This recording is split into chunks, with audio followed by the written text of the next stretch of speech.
Welcome back to Turpeyes, back with another weekly video for the channel. Today we're starting out in the VivoSun Grow Tent Room, where this is our dedicated Blem Genetics breeding project space. We're going to start out today's video by popping some stomp berry seeds, which we created in the past by crossing Blue Gas with Grape Stomper OG. It's a phenomenal cross, and we want to keep that in a rotation going forward. So we do have the last stock of the stomp berry seeds, so we're hoping for a good result on pheno hunting 80 plus seeds. We're going to narrow it down to the best 3 or 4, and then we'll grow those out again to narrow it down to the best 1 or 2, where we'll have those in rotation going forward. So here's the seed stock that we have left. This is the last of it. I think there's around 100 seeds in here, maybe a little bit more, but we're going to get those into these starter pots here, just small plastic pots, and then we have the pot holders here. We'll put about 20 seeds, 25 seeds in each of these trays, and then we'll be able to move them over here to our clone rack for the first week. We did a little test round on some freebie seeds here. Everything's very healthy under these clone lights. No issues in this room. And then obviously above there we have our clones of the current genetics that we have as mother plants, and we're growing downstairs in the 6 light room. Here's a quick look at them. They are on day 3, I believe, since taking the cuttings and putting them into the plugs right there. So good results. We'll check on the roots in another day or 2. Usually I can get some roots popping out within 6 days, and then obviously all of them will be rooted within 14 days, which is the standard time frame that you want to get them rooted in. So currently the lights are off just because I'm working in here during the lights off period. So we have the grow tent, the 4x8 VivoSun grow tent, closed up so we don't get any light going into there with the mother plants in there. These ones I'm not too concerned about because they are just strictly testers, and we'll get rid of them once we have the stomp berries on these shelves. We have the dual 4x4 setup over here. We're using the 650 watt LED grow lights from VivoSun, some clip fans right here for above and below the canopy, and then we have our tray and stand below that. A lot of people ask about these. They are just steel conduit coated in PVC, and just you can get a quick look at that. The brackets are available online. Many different retailers sell those, and then you just cut the pipe the size that you need for your space. So we have one of those in each of the spaces. We're using our cocoa that's left over from downstairs where we had some clones that didn't fully take in here. So we're going to reuse this cocoa. It's already being charged with nutrients, so it's ready to go. It's moist. We'll fill all those starter pots with this cocoa, get them over here. I'll set you guys on the time lapse. We'll knock this out.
And we're done transplanting this, well, putting the seeds into the cocoa.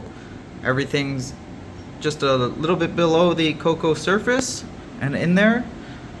So we have 84 stomp berry seeds in these starter pots, spaced across 2 levels. We got the tester seeds still there. Just placeholders, we'll kill those off later on. But once the stomp berry seeds have popped out of the cocoa, we'll leave them about 7 to 10 days there, and then we're gonna move those trays into here so they can be exposed to much stronger light. Stop the stretching like these ones. These ones aren't too bad, but we definitely don't want to get as tall as these taller ones, or that one that's falling over there. Want them about this height. That's perfect for my style of growing. And then once they get to this size, we'll transfer them into the grow tent so they have much higher PPFD. And then once they're about 3 weeks old. We're gonna move them outside to the rooftop, where we'll take the best 54 of those seedlings and put them into the cocoa pots with organic Gaia Green nutrients in them, and then we'll do the pheno hunt up there. Once they're big enough, we'll take clones off them and then bring those clones into the cloning rack and do the same process that we did for these clones right here. Once these ones are rooted, we'll spread those out into these grow tents, which should be about the same time of those being ready to be transplanted into here and removing these seedlings and putting them upstairs. So we got a good plan ahead of us for this entire space, along with the 6 light room. I do have a trip planned to go back and visit my friends and family back in Canada at the end of June. So we'll be harvesting the 6 light room a couple weeks before that. Our breeding project in here will be harvesting right before I leave, and I'll set these spaces up for drying. Along with the rooftop will be harvested a few days before I leave and will be put into here for drying also. We'll move our mother plants that are remaining here. We'll move those to the rooftop so those can veg out while I'm gone for a couple weeks, and with minimal maintenance, so people just have to worry about watering the plants on a video call with me. Otherwise, after that, after I return from Canada, we're gonna take this entire space here, the rooftop and downstairs, the 6 light room, and do a full pheno hunt of probably 20 different strains. So I have the most unique strains on the market in Thailand, combined with the stomp berries and then the 12 pretty common strains that we have here. So we'll have a good genetic library to work off going forward. I think 2025 is going to be phenomenal. Ending out the year, we do have some big projects along with finishing out the build out on the commercial facility. So get excited. I am. Things are going in a positive direction. Even though we had a problematic 2024, we've worked out all those issues, I believe, and we can move forward. Just here on the rooftop as the sun sets, trimmers are coming here in about 1 hour. We're gonna harvest all this to fresh frozen. These plants should have come down probably 1 week ago, but I was waiting on the delivery of the deep freezer. So that just arrived a couple days ago. It's plugged in, ready to go, and the harvesters will arrive in about an hour. We got the turkey bags there to put them in, and then directly into the deep freezer, where they'll spend about a day or two, and then they'll go to the processors that are going to turn this into fresh frozen. Like I said, this should have came down about a week ago, so we're just going to make the best of it at this point. Here's a little close-up of the actual buds. Went through a couple rainstorms the last week or so, but still a bit of frost on there, and the nutrients definitely ran out a bit too soon. But overall, for a test run, I don't think we did too bad up here with minimal attention or maintenance on these plants.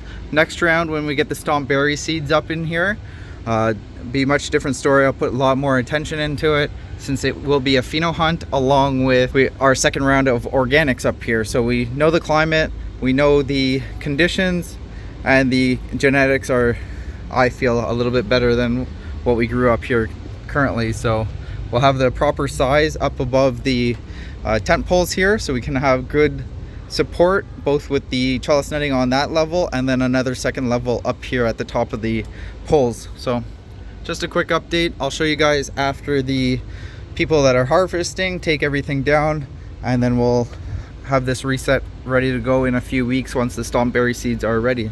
But this is it. I'm happy that we got through one entire harvest up here.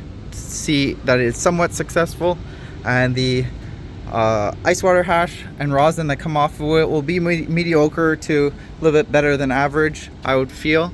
But we'll give you guys a good look at that after it gets processed. Okay, so I don't think I've given you guys an update on the cafe in quite some time, so we'll just go over what we have completed since the last time I showed you. As you can see upstairs, got some progress up there. We finished out the second floor VIP lounge, which we'll show you after we go over the first floor. So here's the entrance. Got turpioized neon sign above. All of our accessories right here. Some bongs and pipes down here. Got a couple different products down here. All our flowers in the center. We got about anywhere from 30 to 40 different strains at any time when you come in here. And then we have pre-rolls over here, 1 gram and half gram along with some concentrates. We got t-shirts for merch, and then our wall of bongs here as a display that people can see from the street. Really brings people in when they see the different varieties like that we have.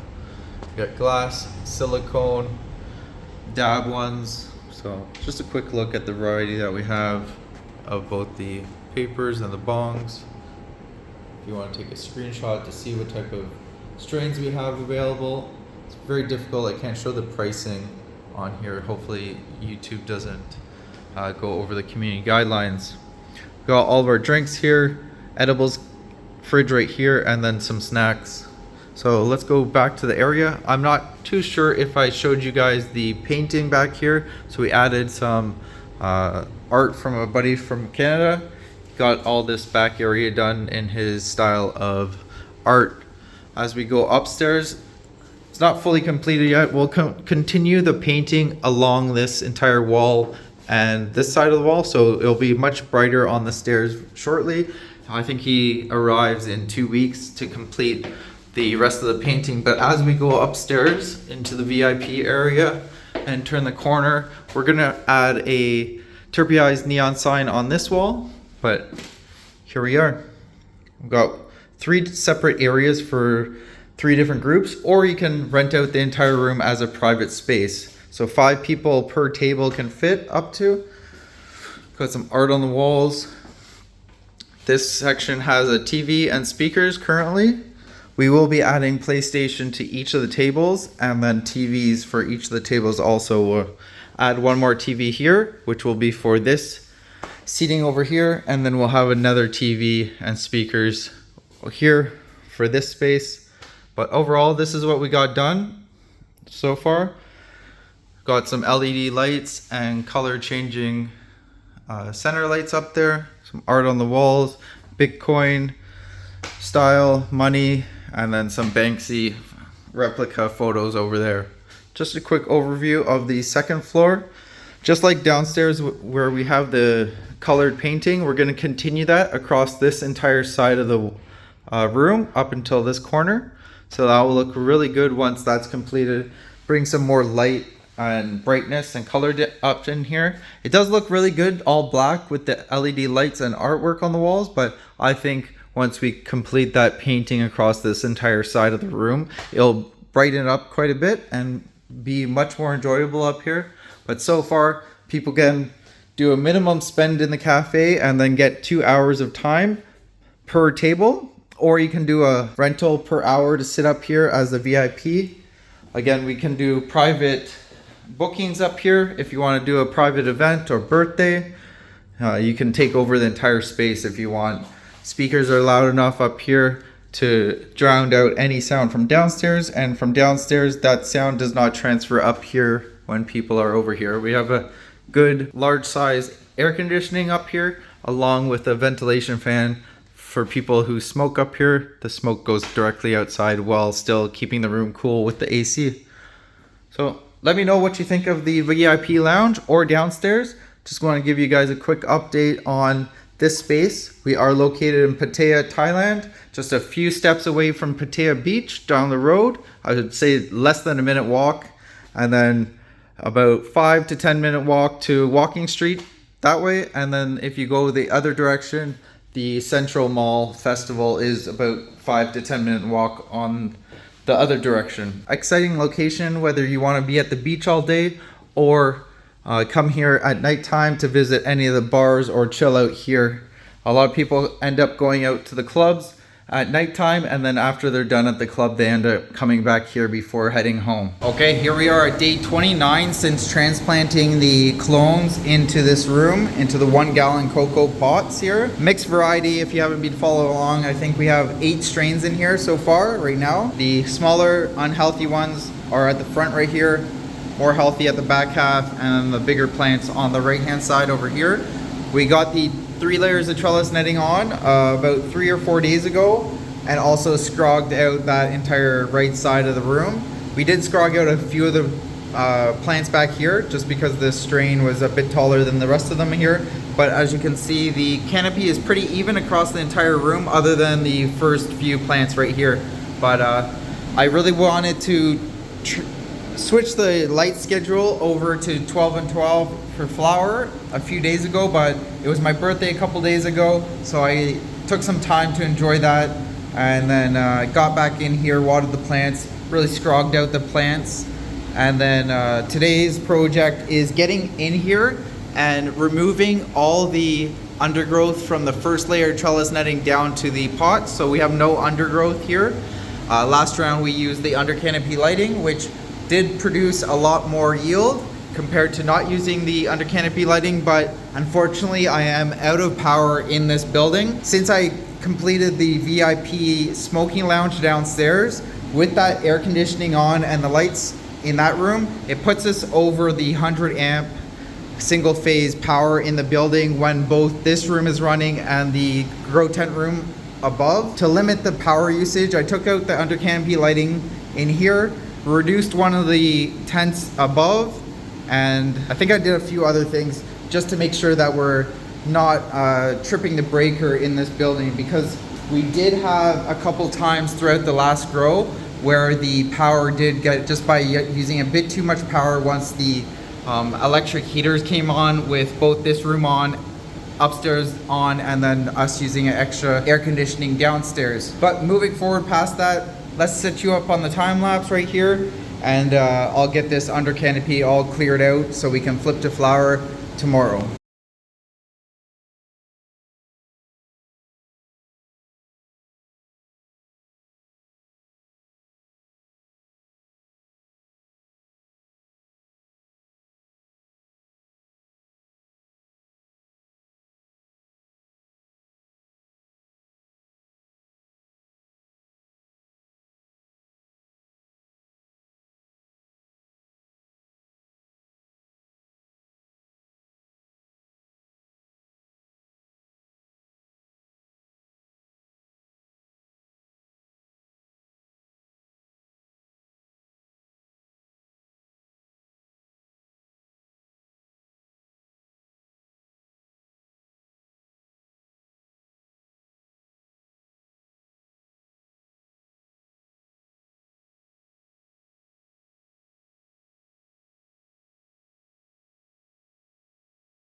Okay, hope you like that little time lapse of me completing the lollipopping of both tables.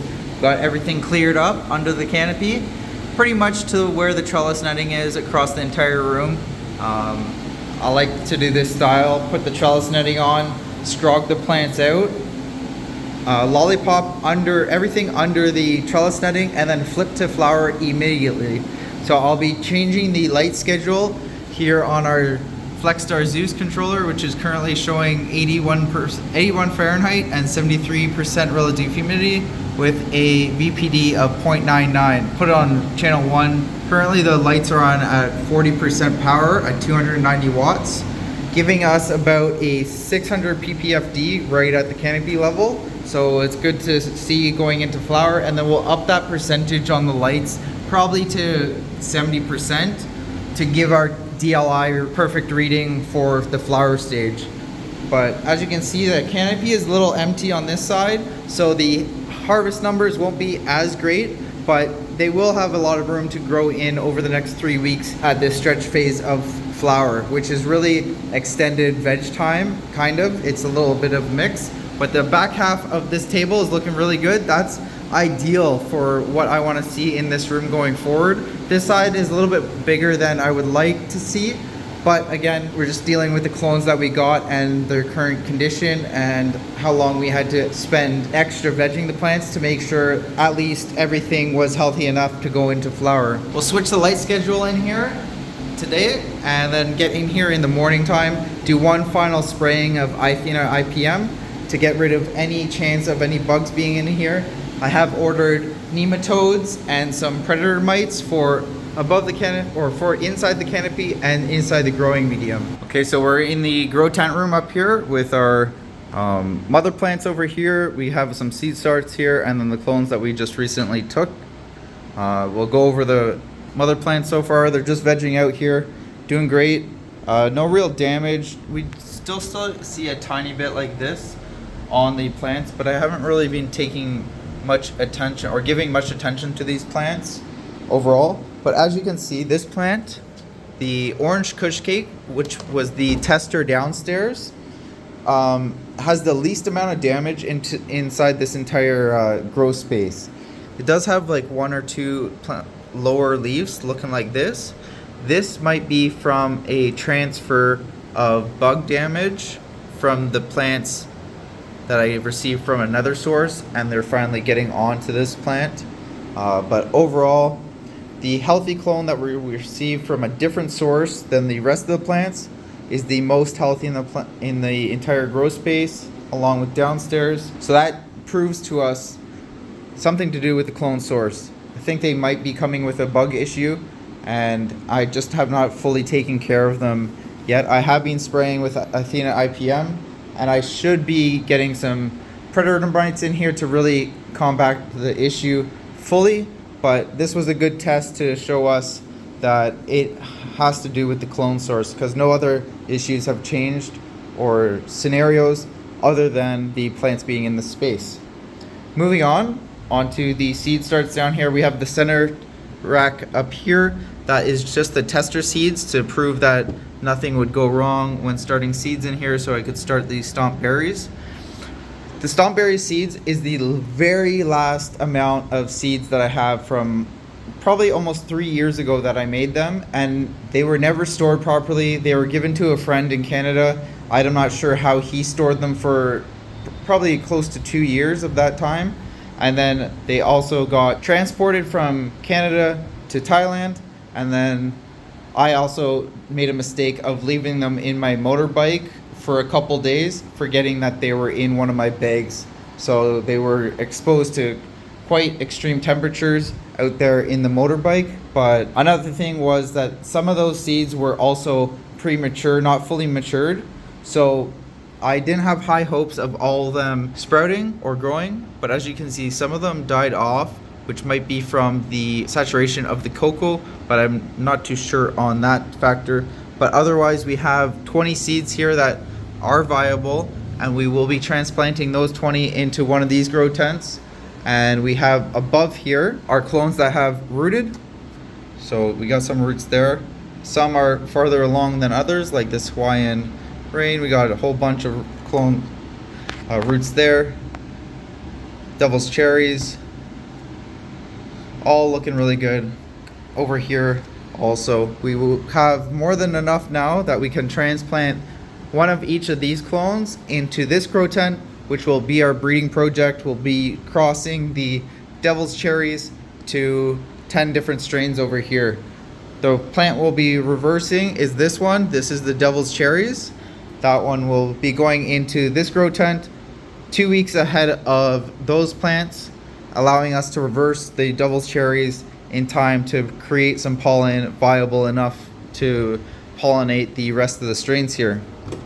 Let me cover up these clones right here. We will be transplanting those probably tomorrow. I do have all the vents open, so there is good adequate airflow in there.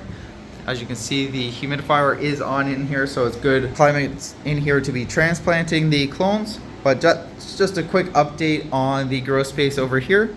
Pretty excited that we do have some successful projects going on. Downstairs in the 6 light room, we have flipped to flower and we're on day 2. So I'll give you an update down there next. But otherwise, pretty sad that we didn't get many stomp berry seeds to pop out of this situation. I do have about 40 more seeds, which are a mix between premature and matured seeds. So I hope to get one more pheno hunt out of this batch of seeds before we produce some more, which will be fully mature seeds, fresh. Okay, here we are in the 6 light Flex Star room on day 3 of flower, since flipping the light schedule to 12 hours on and 12 hours off. We're running this room from 9 p.m. to 9 a.m. So when the weather is a little bit cooler outside, to save on some energy. But overall, canopy is really looking good, nice and flat, even across the entire space, other than these 3 front plants. The back 3/4 of the table is looking really good. I have tucked a couple branches on this side of the table just to keep it much more even and stop any chance of any of these branches getting up into later in flower. But overall, I just finished watering the plants, giving them their first full watering of the flower nutrients. Everything's looking really healthy. With such a large number of strains in here, I think we are at 9 or 10 strains in here so far, or for this round. It's gonna be a challenge on watering them. I know I'm gonna have to come in here probably every other day and even out the watering once we have the automated irrigation set up. Currently I am hand watering every day or day and a half depending on the size of plants. Like these front ones, I water every 3 days, and the larger ones over there, some of them need water every day, some of them every other day. So we got the lights turned up. You can see, well, I don't know if you can see, 82 degrees Fahrenheit, 76% relative humidity, doing good on that. We're at 80% power, which is 575 watts we're using currently in this space per light. We got our CO2 currently set at 700 ppm. We'll turn that up to 900 right now, and then we'll be set for the next probably week or two, and then we'll adjust the lighting and CO2 ppm after about a week or two. But just a quick update for you guys, showing you how the plants are doing. Really happy how we've turned this cycle around so far. Plants are looking good, heading into flower, no complaints. We'll end up getting the automated irrigation finished up. I know I've said that a few times. I've had an important few days to a week of meetings, so hopefully some really good news is coming to the channel very soon. Things will be changing quite a bit if this thing goes through. So, all right guys, so it's the next day. We're back in here in the grow tent room doing some transplanting of the clones that we got behind me right here. We're also gonna mix some front row egg nutrients to start out our veg process in this room right now. So we got all of our nutrients set up over here. We got part A, part B. Here's bloom, which we won't be using during this process, but we also have Photozyme and front row SI silicone solution. We got our pH pen and EC pen. We got a scale here so we can weigh out the nutrients. Since we're doing direct to reservoir, we weigh out the dry salt-based nutrients into one of these jugs on the scale, mix it, dissolve it with water, mix it up, only use 1 spoon per type, and then rinse it off before using it on another ingredient. Then we put it into our barrel here, which has RO water in it. Both reservoirs are full currently. We're only going to be mixing the 155 gallon jug here. We do have a circulation pump in there, which we will turn on when we're mixing nutrients. Between each part, we'll do in the order of front row SI, put it in there, let it circulate for 10 minutes. Then we'll put part A, let that circulate for 10 minutes in between putting part B in following that, so 10 minutes between those two parts.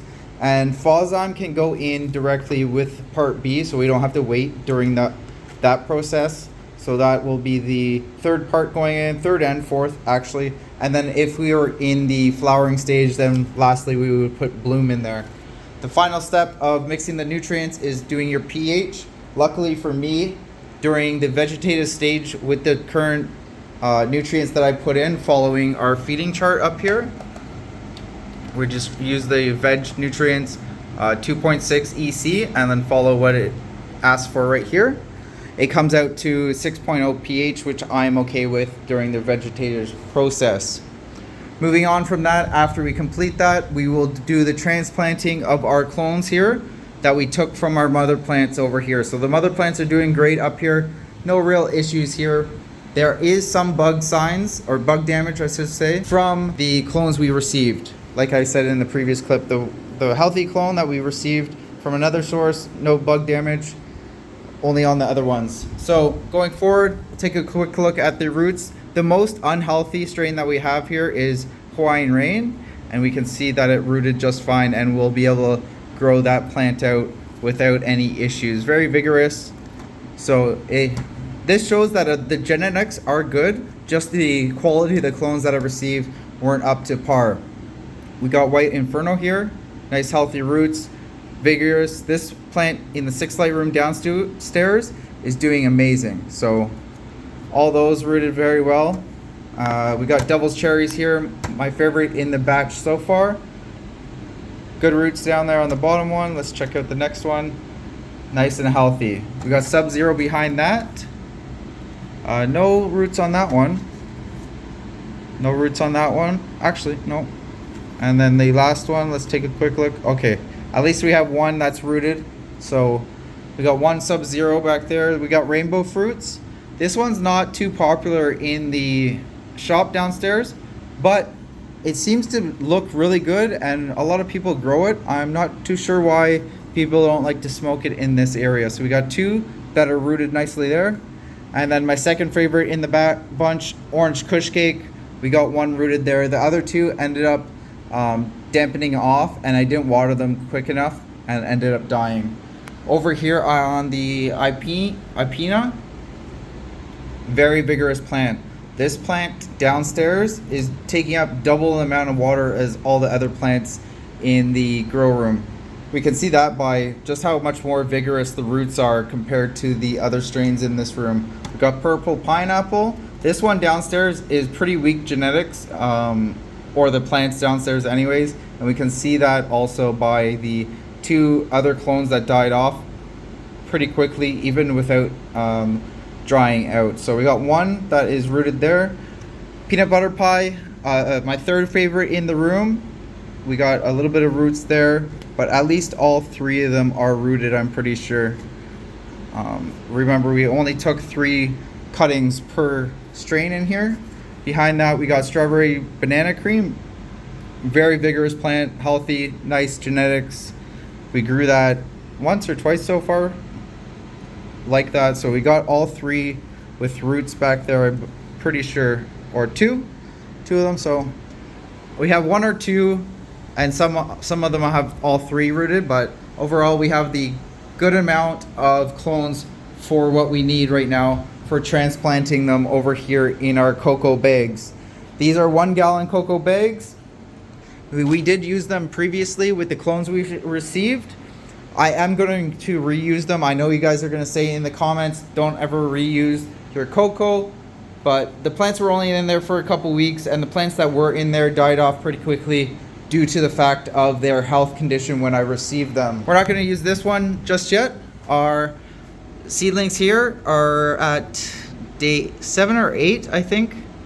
We got 21 seedlings out of the cocoa so far. We got 3 more that I believe will come up, just very slowly.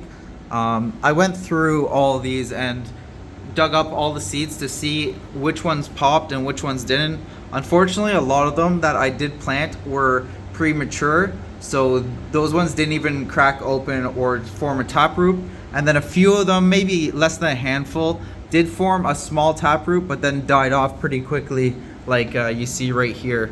So I did go through all these and the ones below, and I found 4 or 5 that did pop and were growing. So that's this right here, and we can see that one back there has come up overnight after I dug them up and then repositioned them in the cocoa. But we're going to use the 21 or 22 seedlings that we have right here to go into this grow tent. Maybe in another week or 2, we'll transplant them into the same 1-gallon cocoa bags over here, grow them out, take some clones, and then flip them to flowers so we can really find the best, maybe 2 or 3, depending on the phenotypes that come out of here. I want to find a Grape Stomper OG leaning pheno, Blue Gas leaning pheno, and then the ultimate combination of the 2. So we really want 3 different phenos out of this batch, and then we'll grow those ones again and see which one truly is the best out of the cross. Over here on the mother plants, everything's doing really good, almost ready to clean them up, take off a bunch of the fan leaves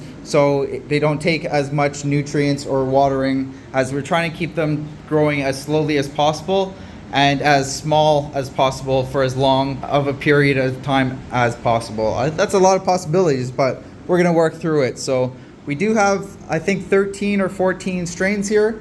I'm happy with that right now.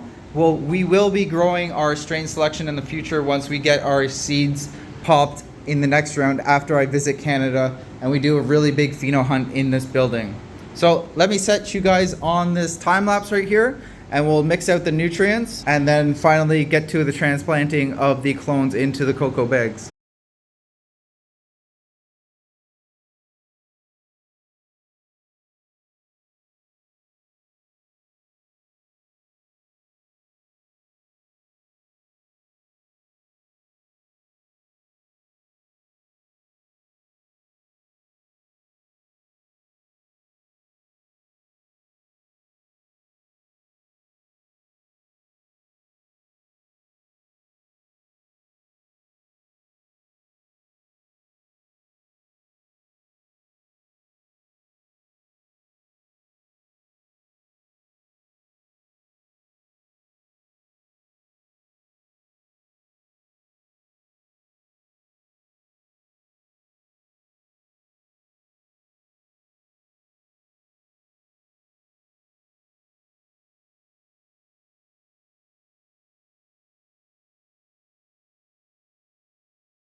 I hope you guys like that little time lapse of me completing some work in here.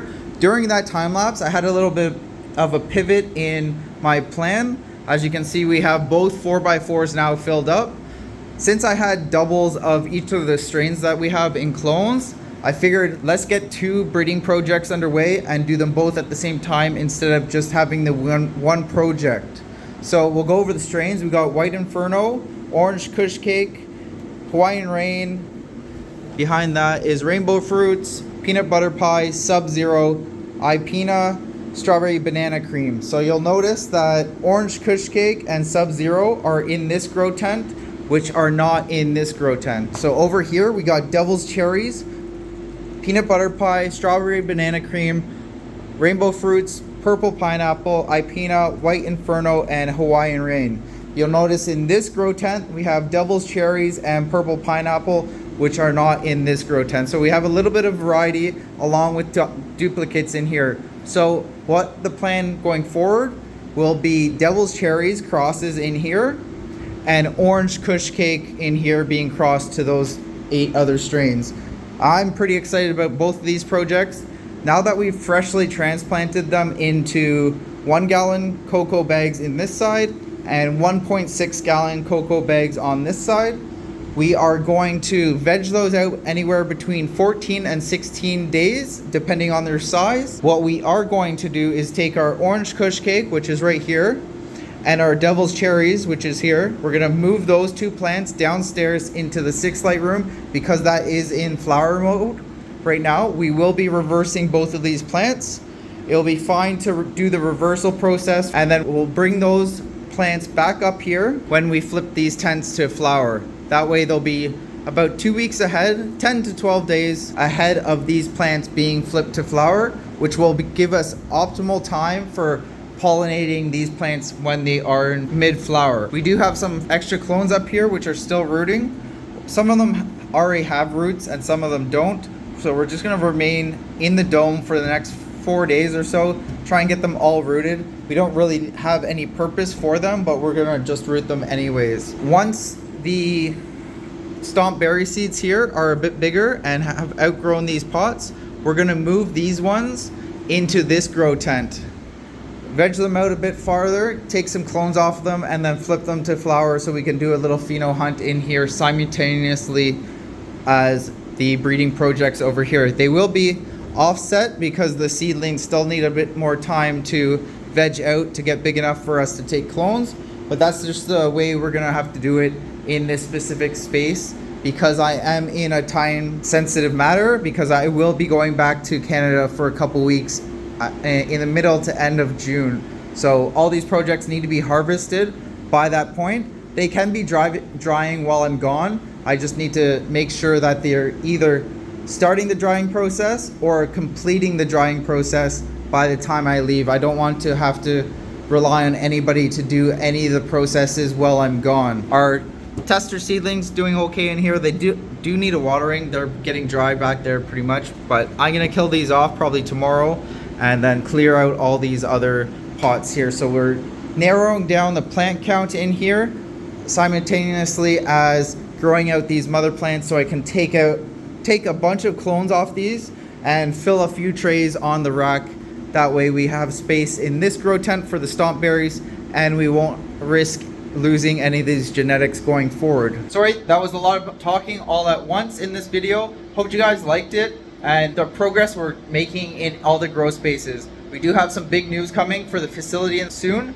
I hope what we have planned is big change for the channel going forward and my momentum continuing growing, because over the last year or two you've obviously noticed growing and stopping growing and some issues in this specific building, along with the facility having some issues with the HVAC system and having the process stop and go as we don't financially have the finances to continue growing non-stop. So every harvest we stop, wait for the harvest to be sold, and then we can grow again.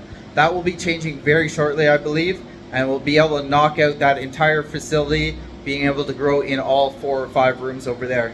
So until next time guys, happy growing everyone, and remember to get out there and make it happen.